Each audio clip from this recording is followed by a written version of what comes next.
भजन संहिता अध्याय 38। Sam's chapter 38। हे यहोवा, क्रोध में आकर मुझे झिड़क न दे और न जलजलाहट में आकर मेरी ताड़ना कर, क्योंकि तेरे तीर मुझ में लगे हैं और मैं तेरे हाथ के नीचे दबा हूँ। तेरे क्रोध के कारण मेरे शरीर में कुछ भी आरोग्यता नहीं और मेरे पाप के कारण मेरी हड्डियों में कुछ भी चैन नहीं, क्योंकि मेरे अधर्म के कामों में मेरा सिर डूब गया और वे भारी बोझ के समान मेरे सहने से बाहर हो गए हैं। मेरी मूढ़ता के कारण कोड़े से लगे मेरे घाव बसाते हैं और सड़ गए हैं।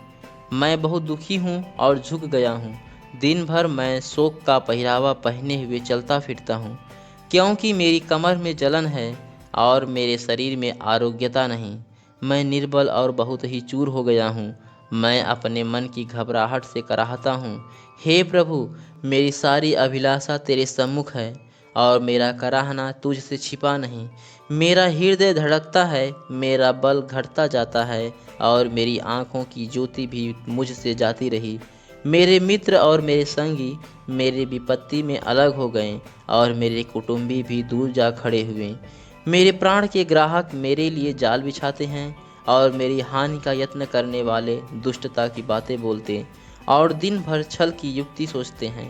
परंतु मैं बहरे के समान सुनता ही नहीं और गूंगे के समान मुंह नहीं खोलता, वरन मैं ऐसे मनुष्य के तुल्य हूँ जो कुछ नहीं सुनता और जिसके मुंह से विवाद की कोई बात नहीं निकलती। परंतु हे यहोवा, मैंने तुझ ही पर अपनी आशा लगाई है। हे प्रभु मेरे परमेश्वर, तू ही उत्तर देगा, क्योंकि मैंने कहा ऐसा न हो कि वे मुझ पर आनंद करें।